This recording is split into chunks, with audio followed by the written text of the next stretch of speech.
compositor e maestro premiado com passagens por jornais, rádios e instituições culturais. Catarinense de berço, mas carioca por paixão. Veio de uma família musical e segue a tradição com os filhos. A nossa entrevista de hoje é com Edino Krieger.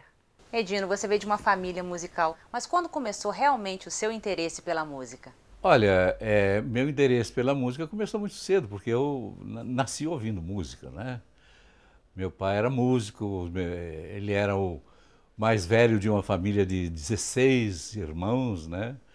E ensinou a vários irmãos a tocar vários instrumentos. Ele mesmo tocava vários instrumentos, tocava violino, clarineta, saxofone, bandoneon, que ele aprendeu quando tinha 10 anos de idade, né? E também acordeon, né? O acordeon foi um dos últimos instrumentos dele. E frequentemente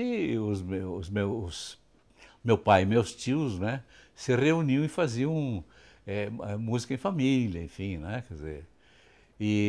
Quer dizer, então eu nasci e me criei ouvindo a família tocando, né? Os sons. Possivelmente eu devo ter ouvido até no período pré-natal, né? E qual foi seu primeiro instrumento? Foi violino. Na verdade, eu tive assim uma experiência trágica com violino, né?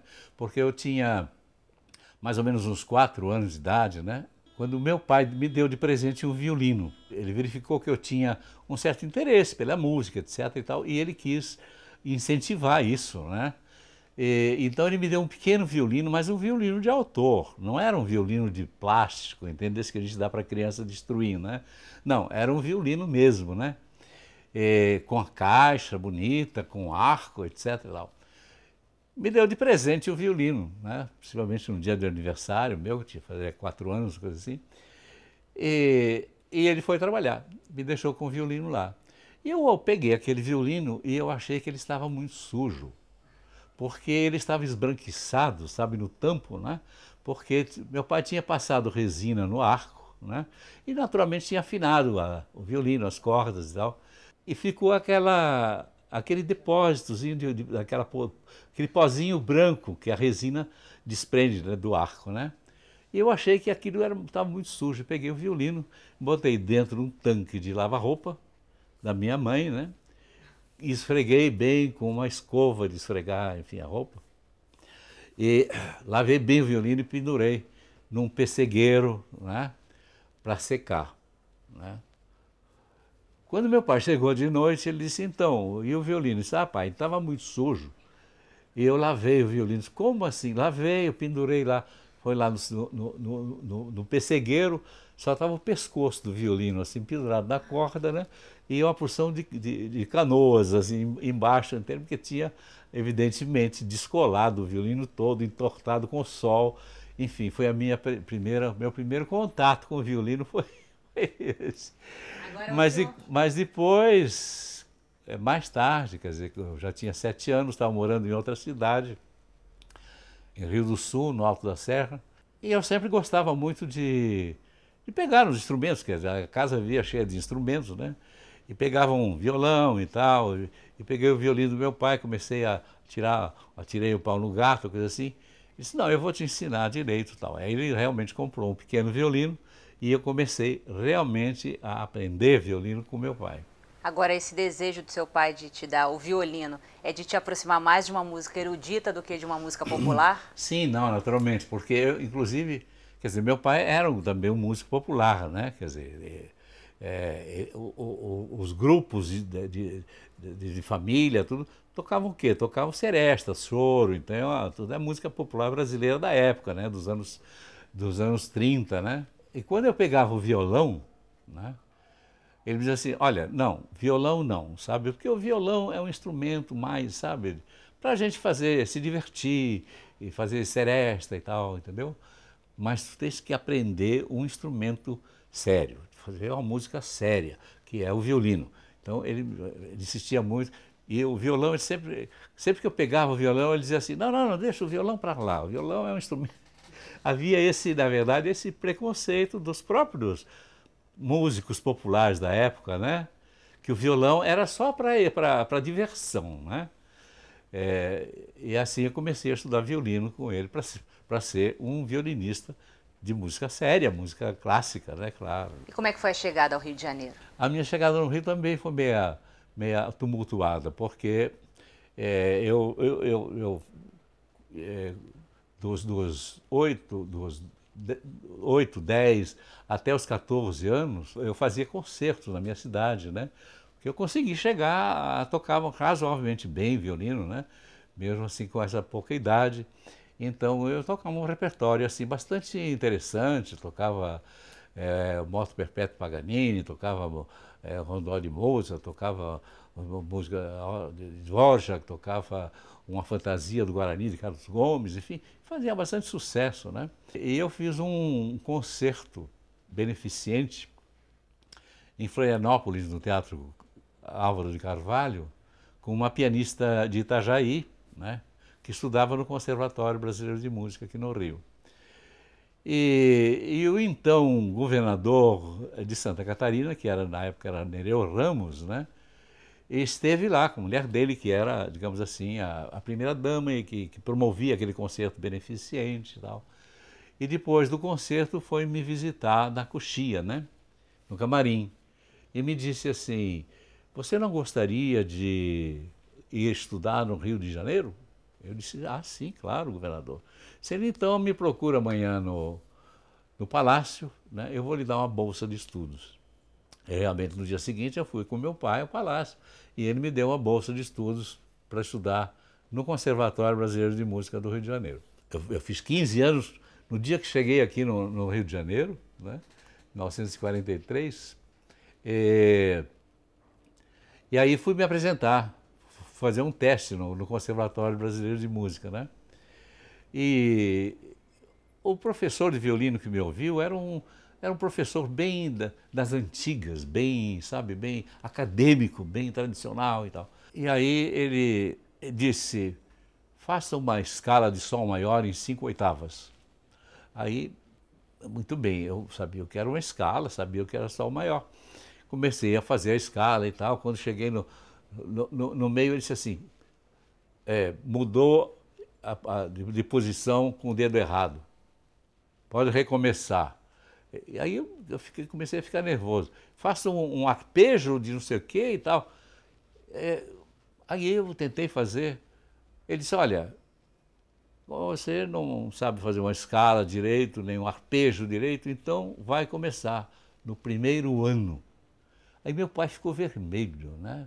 Disse: mas professor, o senhor não quer que ele toque o Moto Perpétuo de Paganini? Ele disse: não, não me interessa ele tocar o Moto Perpétuo de Paganini. Eu quero saber se ele não sabe fazer uma escala direito, com o dedilhado certo. Então, se ele não sabe, ele vai para o primeiro ano.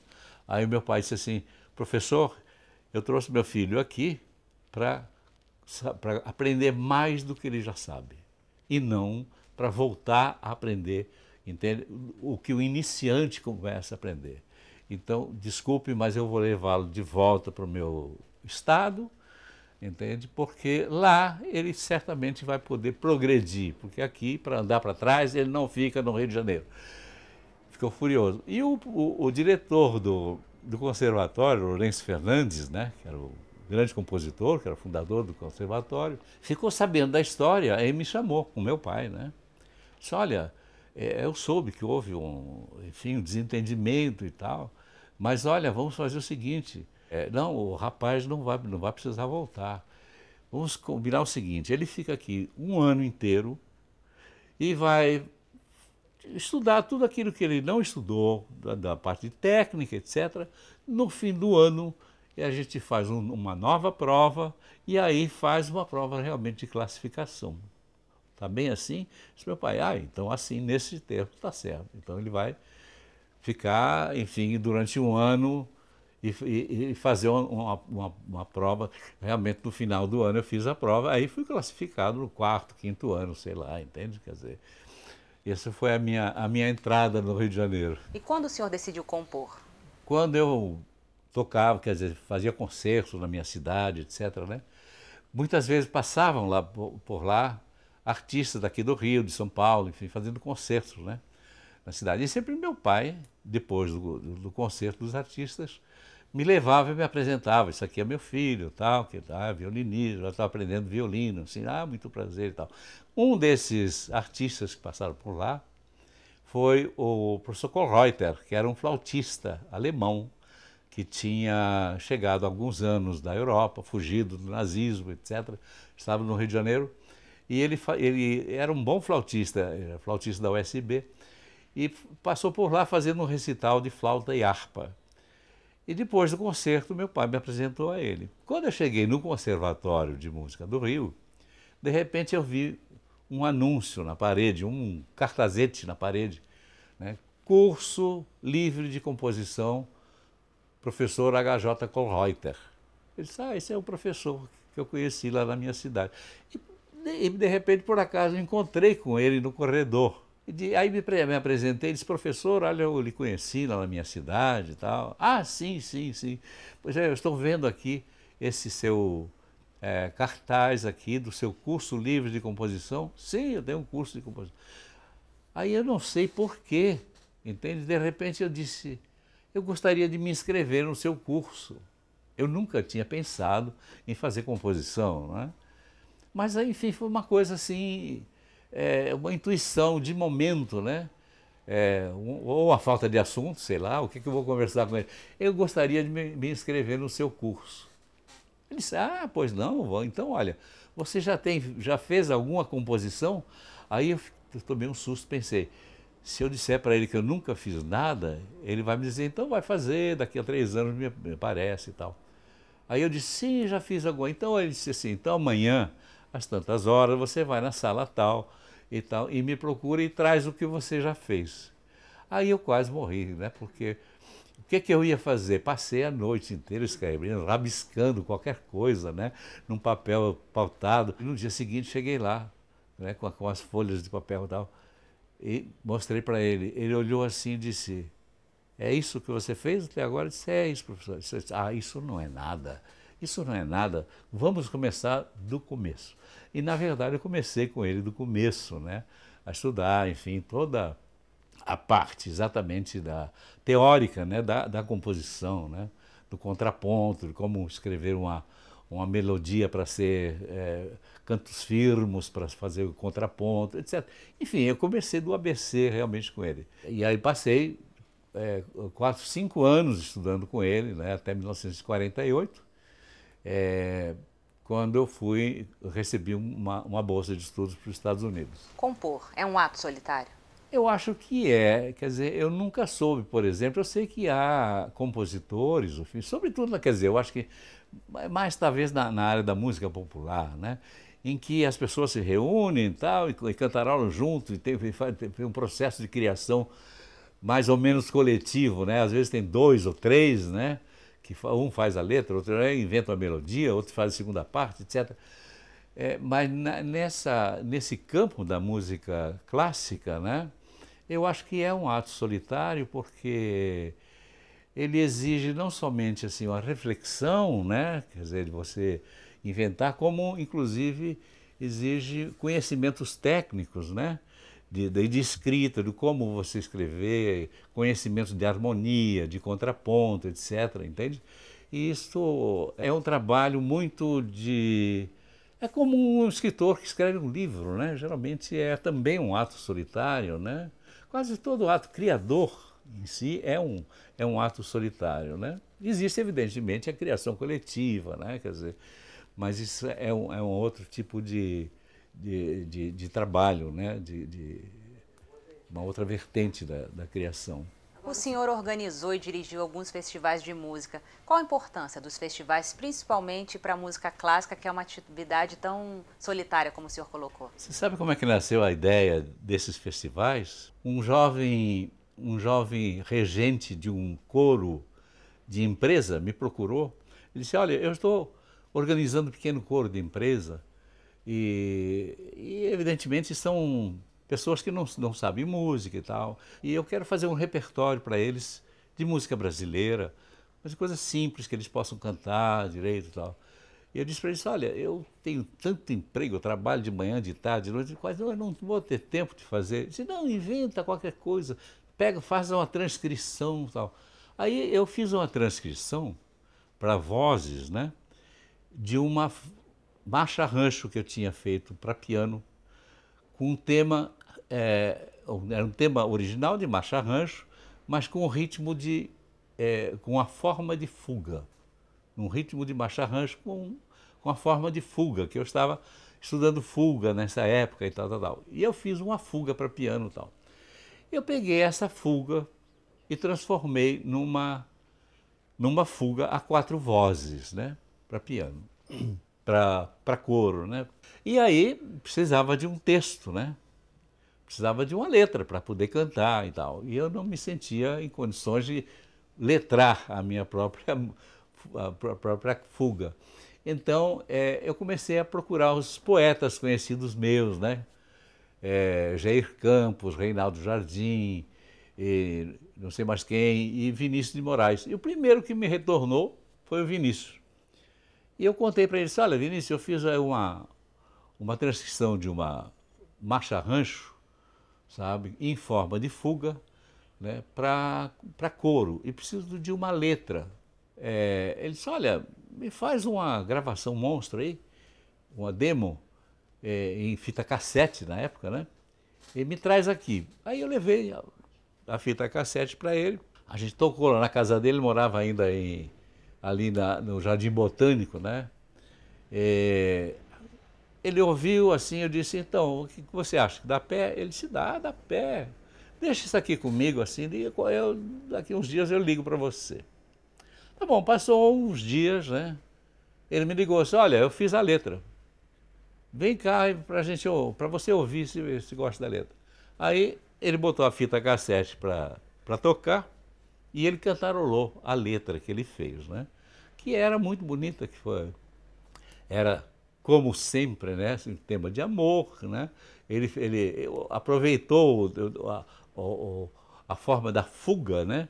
E fez a letra de um homem, digamos, que fugia do amor, né, e de uma mulher que tentava reconquistá-lo para o amor, entende? Esse é bem Vinícius de Moraes. Ele cantarolou e tal, e disse, então, o que você acha? Eu disse, olha, eu acho que a letra está melhor que a música.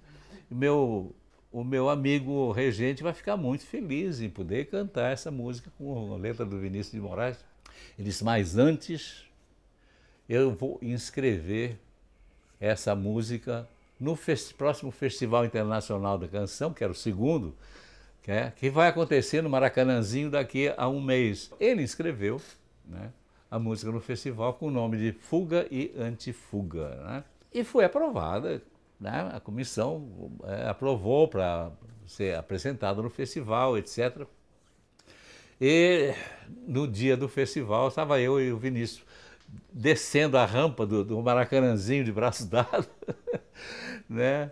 E foi uma experiência assim muito boa, né? Porque teve uma recepção muito boa, inclusive por parte do público, né? Ela passou depois para a fase final, né? E tinha faixas, inclusive, né? Lá na plateia, fuga e antifuga. Ele disse, olha, nossa, eu estou me sentindo aqui um popstar aqui, de repente, né? E aí eu fiquei muito impressionado, né, com aquela multidão, 30 mil pessoas no Maracanãzinho, né? Aplaudindo, torcendo, enfim. Bom, terminou o festival, eu ganhei uma medalha de ouro, inclusive ganhamos, eu e o Vinícius, medalha de ouro e tal, no festival. Eu pensei, por que na nossa área da música clássica não existe um evento desse porte, um evento grande, um evento, sabe, para mostrar a música brasileira, sabe, para um público maior, sabe, tirar dessa redomazinha de, sabe, quase, né, escondida e aí inventei os festivais de música da Guanabara, né? Eu fiz um projeto para a realização de um festival de música clássica, para coro, orquestra, usando solistas, etc., usando o coro e orquestra do Teatro Municipal, e apresentei esse projeto ao então secretário de Cultura do Estado da Guanabara, era ainda Estado da Guanabara, né? Era o Gonzaga da Gama Filho, né? O Gonzaga da Gama Filho olhou o projeto e disse, é isso que nós estamos precisando. Estamos precisando de uma ideia nova, sabe? Chamou o Dr. Orlando e disse, Dr. Orlando, telefona para o Teatro Municipal e avisa que este festival vai abrir a temporada do próximo ano, que era 1969, né? Vai abrir a temporada, marca a data com ele, maio de 69, a temporada do Teatro Municipal abre com o primeiro Festival de Música da Guanabara. Aí o Dr. Orlando disse para ele assim, mas secretário, esses cursos não estão no orçamento, na proposta orçamentária para o ano que vem. Nós não vamos ter dinheiro para fazer isso. Ele disse, Dr. Orlando, vire-se. Esse festival vai acontecer em maio do ano que vem, no Teatro Municipal do Rio de Janeiro. E aconteceu, sabe? E foi um grande sucesso, porque pela primeira vez se reuniam 14 obras de compositores brasileiros em primeiríssima audição, né, escritas especialmente para o festival. Um festival que tinha prêmios que nunca tinham sido dados à música brasileira, música clássica, né, que correspondiam hoje, talvez, a alguma coisa como 50 mil dólares, entende, para um primeiro lugar, 20 mil dólares para o segundo, e assim por diante. Eram prêmios muito elevados, sabe? Inclusive, eu convidei um júri internacional, né? Penderecki, o famoso compositor polonês, veio pela primeira vez à América do Sul a convite meu para participar do júri desse festival, desse primeiro festival. Eu tinha previsto, né, que esse festival se repetisse de 2 em 2 anos, né?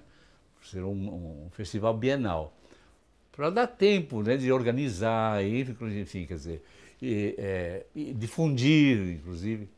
Ele disse, olha, não, os 3 primeiros festivais têm que ser anuais, porque no Brasil, se você faz um evento, entende, dessa importância, e você, no ano seguinte você não faz, se esquece, entende? Então nós não podemos correr esse risco de que esses festivais sejam esquecidos. E foi feito, né? O segundo festival, que aí já no Teatro Municipal, na Sala Cília Meirelles, etc. O terceiro festival não aconteceu porque o Gaminha teve a má ideia de morrer. Ele sofreu um acidente, enfim, pisou num fio elétrico numa noite de tempestade, entende? E foi eletrocutado, infelizmente. E aí o sucessor dele, entende? Não se interessou por dar continuidade aos festivais, né? E o projeto de continuidade dos festivais, transformados em bienais, ficou na gaveta do Ministério da Educação, na época, né? Durante muito tempo, até que em 1975, a então diretora da Sala Cília Meirelles, a Miriam Dauersberg, né, encontrou esse projeto lá perdido numa gaveta do Ministério da Educação. Aí me telefonou e disse, olha, eu encontrei um projeto seu aqui, que é um projeto das Bienais de Música Brasileira Contemporânea. Eu disse, sim, eu fiz esse projeto para dar continuidade aos festivais da Guanabara. Ela disse, pois você se importaria se eu tentasse realizar esse projeto na Sala Cília Meirelles? Eu disse, não, pelo contrário. Aí realizamos na Sala Cília Meirelles, em 75, a primeira Bienal de Música Brasileira Contemporânea. Como o senhor caracteriza a música contemporânea? Quando terminou a primeira Bienal de Música Brasileira Contemporânea, eu fiz uma reunião com os compositores que estavam presentes, né, para definir, né, digamos assim, a linha, né, programática das bienais. Né. E todos concordaram, e era a minha ideia também, de que as bienais de música brasileira contemporânea deveriam ser abertas a compositores de todas as tendências estéticas, né? De todas as linguagens, e que deveria ser uma mostra, né, da produção contemporânea, da produção recente, né, do país, né? E isso então ficou adotado como a linha das bienais, né? Quer dizer, nós consideramos música contemporânea a música que é feita hoje.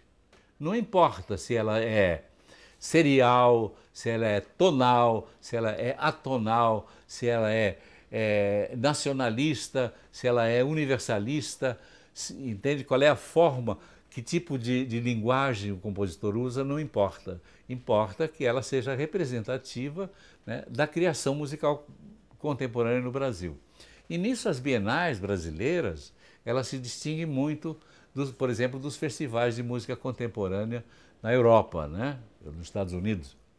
Nos grandes festivais de música contemporânea, só são aceitas obras consideradas de vanguarda. Só obras que sejam experimentalistas, entende? Quer dizer, com uma linguagem muito supermoderna, entende? Quer dizer, as obras que têm um caráter um pouco mais tradicional, mesmo que sejam muito boas, elas não são aceitas nesse tipo de festival.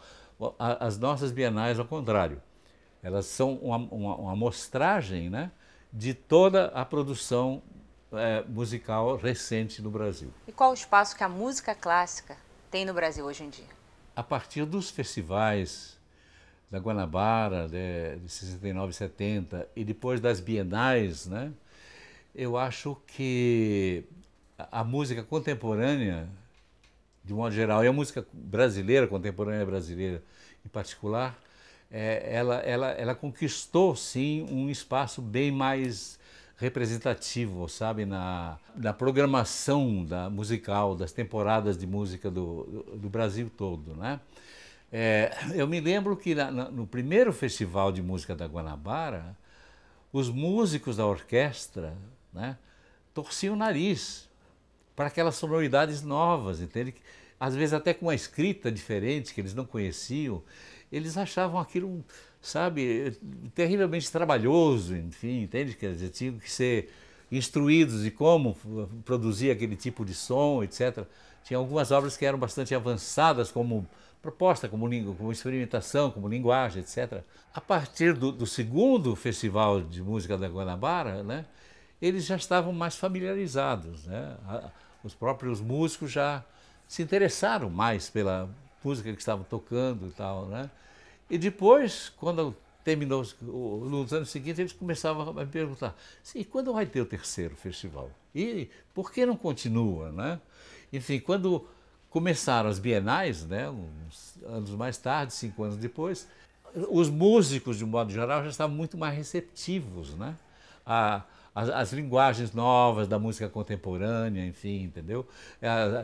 Às vezes as loucuras até que alguns compositores inventavam, enfim, tal, né? Mas já estavam muito mais receptivos. E as orquestras mesmo, né, começaram a programar mais, sabe? Música contemporânea e música brasileira de um modo geral, né? Então hoje a música contemporânea, a música brasileira contemporânea, ela faz parte da programação, né, das temporadas de qualquer orquestra. Os músicos, os conjuntos, os intérpretes, os solistas, eles solicitam aos compositores, né, que escrevam músicas especiais para eles, entende? Quer dizer, criou realmente, digamos assim, um interesse, despertou um interesse muito, muito maior, né, nos intérpretes, né, porque naturalmente a música depende dos intérpretes, né. Evidentemente não se pode esperar, entende, que um concerto de obras novas atinja interesse a multidões, entende? Quer dizer, evidentemente sempre há muito mais, como aqui, como no exterior, enfim, sempre há muito mais público, digamos assim, para o repertório tradicional, entende? Para ouvir mais uma vez as 9 sinfonias de Beethoven, etc. e tal. Enfim, que são maravilhosas, enfim, né? Do que, digamos assim, ter o trabalho de ouvir uma peça nova que te obriga a abrir os seus ouvidos, né? E a se libertar de certos preconceitos que são muito comuns, né? O ouvido é o órgão mais preguiçoso que a gente tem, né? Ele custa mais a aceitar as coisas novas, os sons novos. Mas enfim, mas eu acho que há um público bastante bom, bastante significativo, né, para a música contemporânea de hoje. E inclusive não só no Rio de Janeiro, São Paulo, etc., mas se diversificou bastante, né? Agora mesmo, por exemplo, o SESC está fazendo, e já se faz há anos já, um projeto chamado Sonora Brasil, que sabe, que são voltados sempre para a música brasileira, né? Esse ano, ano passado e esse ano, eu tive o privilégio de ser, digamos, o artista residente, que o convidado, enfim. Então são cerca de 400 concertos que eles organizam no Brasil inteiro, sabe? Com músicas de compositores brasileiros que participaram das bienais de música brasileira contemporânea. Enfim, eu acho que o Brasil está bem situado em termos de interesse dos músicos, das orquestras e do público pela música contemporânea. O senhor que já teve cargos na administração pública, qual a avaliação que o senhor faz da política cultural atual, principalmente na área da música? Eu acho que o Brasil, entende, é um devedor eterno, entende, à cultura de modo geral. Quer dizer, é um país que não aprendeu ainda a valorizar a sua própria cultura, sabe? A cultura sempre é muito carente no Brasil em termos de políticas públicas. Quer dizer, alguns governos acham que fazem muito, etc. Quer dizer, eu acho, por exemplo, uma grande vitória o fato de que as bienais de música brasileira contemporânea, por exemplo, né, que foram criadas em 1975, né, permaneçam até hoje, e aliás com mais recursos, inclusive, sabe? Isso é uma coisa excepcional na política cultural brasileira. Uma política de continuidade, né? 40 anos, né? 40 São mais anos. de 40. Exatamente. É uma exceção, né? Mas a regra geral é que a cultura no Brasil vive sempre de pires na mão, né? Quer dizer, algumas iniciativas muito boas, né? Quer dizer, de apoios de empresas, projetos de empresas, né? A Petrobras, enfim, há várias empresas, né, que socorrem, né, as atividades culturais. Isso eu acho muito bom. Mas ainda acho muito pouco. Quer dizer, eu acho que a cultura mereceria ter uma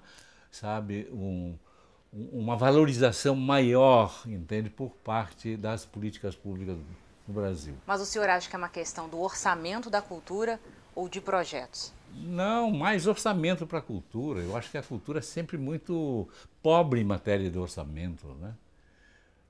O próprio Ministério da Cultura eu acho que é o mais pobre de todos, né? A sua coluna no Jornal do Brasil marcou época. Qual a sua avaliação da crítica atualmente? A crítica praticamente desapareceu, né? Porque os jornais desapareceram no Rio de Janeiro, né? Quer dizer, não sei qual é a situação em São Paulo, talvez um pouco melhor, mas no Rio de Janeiro, na época que eu fazia crítica no Jornal do Brasil, havia pelo menos 6 ou 7 jornais importantes e com colunas quase que diárias, né, de música, né? O Jornal do Comércio, o Correio da Manhã, né, o Globo, o Jornal do Brasil, enfim, quer dizer, eram grandes jornais que davam espaço, né, bastante razoável para as artes de modo geral, né, e para a música em particular, né. Eu mesmo no Jornal do Brasil, eu sempre lutei muito por espaços para a divulgação prévia do que ia acontecer. Eu sempre dizia assim, é mais importante o jornal avisar ou informar aos seus leitores entendeu? Do que vai acontecer, do que dar a eles depois, entende? Uma informação sobre a qualidade do que aconteceu e de que eles não foram informados, entende? Então, eu acho que a divulgação, o espaço para divulgação, era para mim muito mais importante que o espaço para crítica. Com relação à crítica, eu sempre achei que era importante também um grande jornal estar presente e acompanhar não só os eventos importantes que aconteciam nas principais salas, como o Teatro Municipal, Sala Cecília Meirelles, mas eu ia a qualquer lugar onde se fizesse uma apresentação de um programa musical interessante, que tivesse uma obra em estreia, em qualquer espaço, né? E sempre lutei muito por isso. Acho que hoje, infelizmente, o jornalismo escrito, né, está muito restrito, né? Quer dizer, há pouquíssimos jornais, né? E esses jornais têm espaços mínimos, né, para a música principalmente, né? Quase nenhum. Por outro lado, existe uma compensação, né? Que são as redes sociais, que são também, digamos assim, um instrumento importante de divulgação, né, do que acontece. Então, muitas vezes, eventos, concertos que acontecem, entende? E que não são nem noticiados, nem no tijolinho dos jornais, mas o público vai lá, porque se informa através das redes sociais. Isso pelo menos existe essa, digamos assim, esse tipo de jornalismo, né? Através das redes sociais, que é muito importante. O que o senhor acha da política de formação de público para a música de concerto nos últimos anos? Existe muito menos do que já existiu, né? Porque quando eu cheguei no Rio de Janeiro, em 1943, eu frequentava os concertos para a juventude que a Orquestra Sinfônica Brasileira realizava no Cine Teatro Rex, e que os estudantes uniformizados não pagavam nada. Os outros pagavam R$1, eu acho, né? O público geral pagava R$1. E eram as chamadas missas musicais dominicais, né? Onde eu aprendi todo o repertório das orquestras, né? Quer dizer, eu fiquei conhecendo as sinfonias de Beethoven, enfim, toda a música russa, né? Os Rimsky-Korsakov da vida, enfim, que a orquestra apresentava todos os domingos nesse concerto, né? Hoje, quer dizer, a partir de um certo ponto, esses concertos acabaram lá no Cine Rex.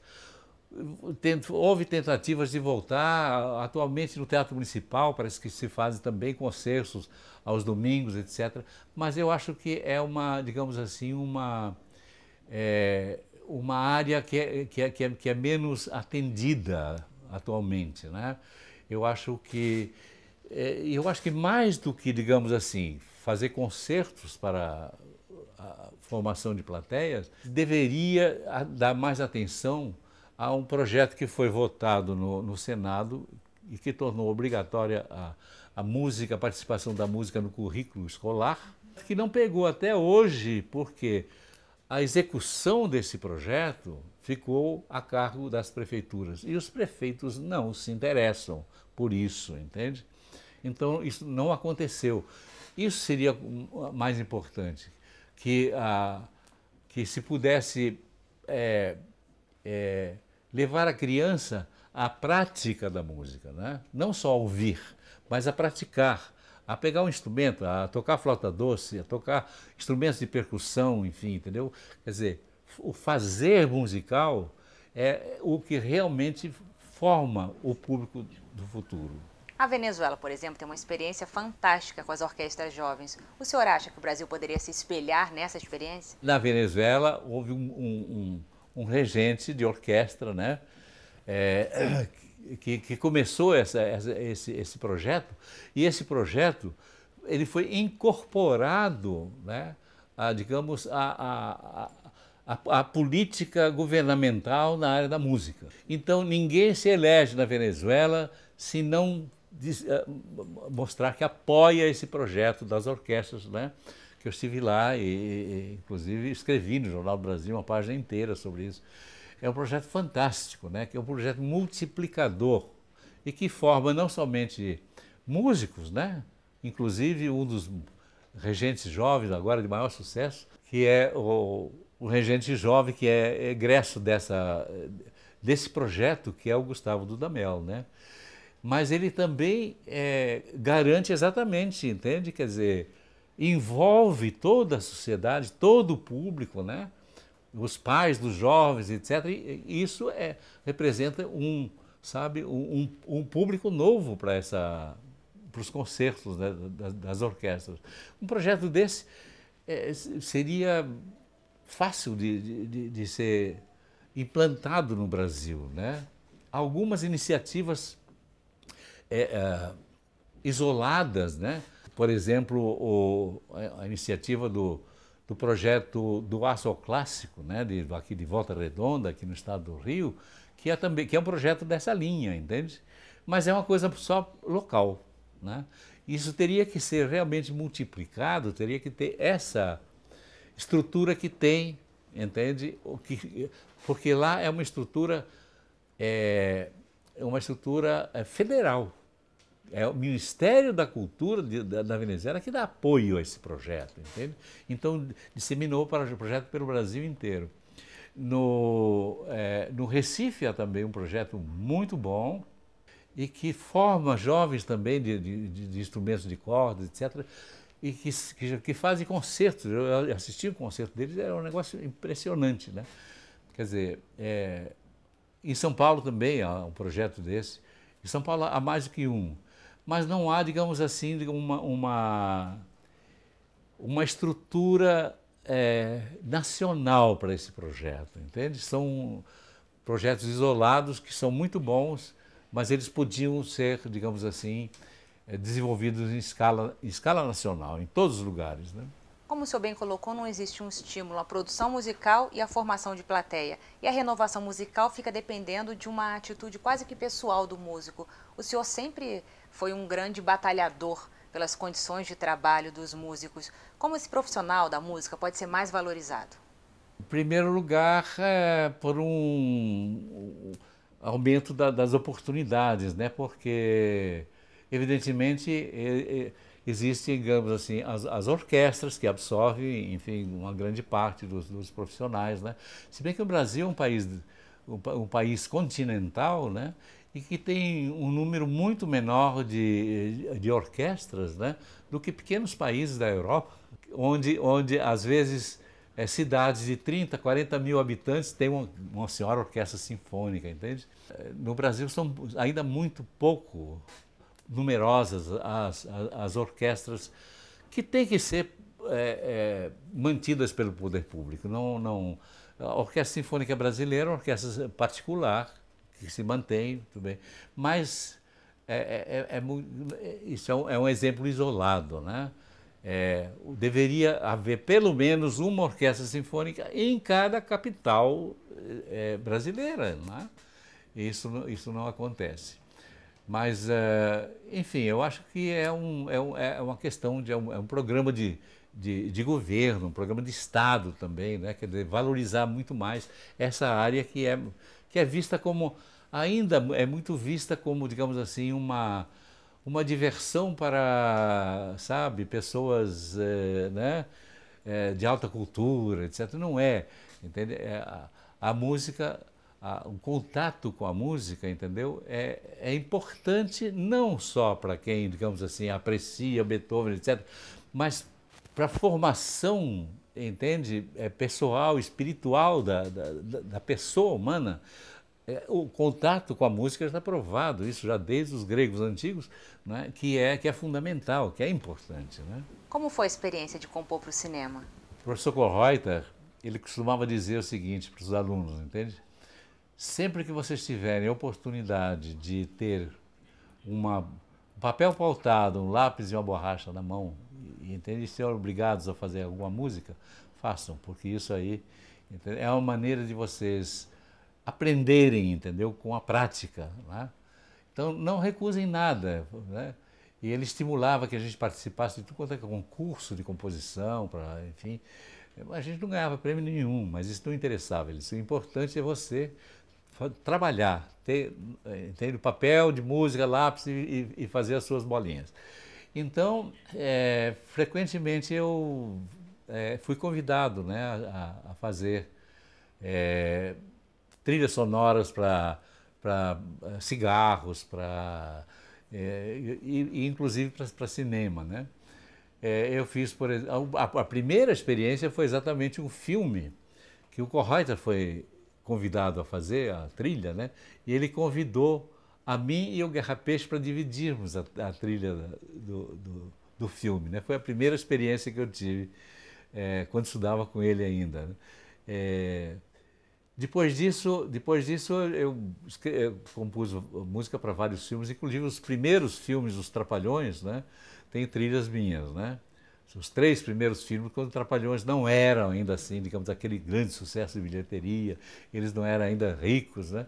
Então, eu fiz música para eles. Às vezes, o produtor dizia assim, olha, a verba toda, o orçamento já está esgotado, né, com a filmagem, com tal, com toda a pré-produção, com a produção. Então, sobrou muito pouco para música, entende? Então, por favor, você faça música com 3, 4 instrumentos no máximo, entende? Então, os primeiros filmes do Trapalhões eu fiz assim, para 3, 4 instrumentos, entende? Depois, quando eles começaram a fazer muito sucesso, né? Aí eles resolveram me esquecer. Aí contrataram estúdios, não sei o quê, de produção de trilhas, etc.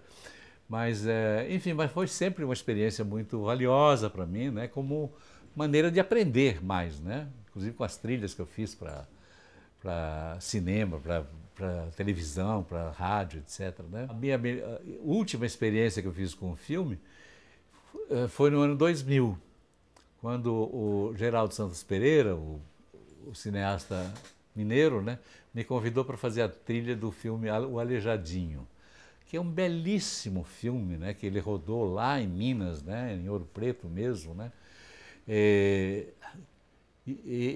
Aí eu perguntei, já com a minha experiência, né, perguntei a eles, digo uma coisa, qual é o máximo de instrumentos que eu posso utilizar nessa trilha? Ele disse, não, eu quero que você faça a trilha com a orquestra sinfônica. Eu já contratei a Petrobras Sinfônica para gravar a trilha.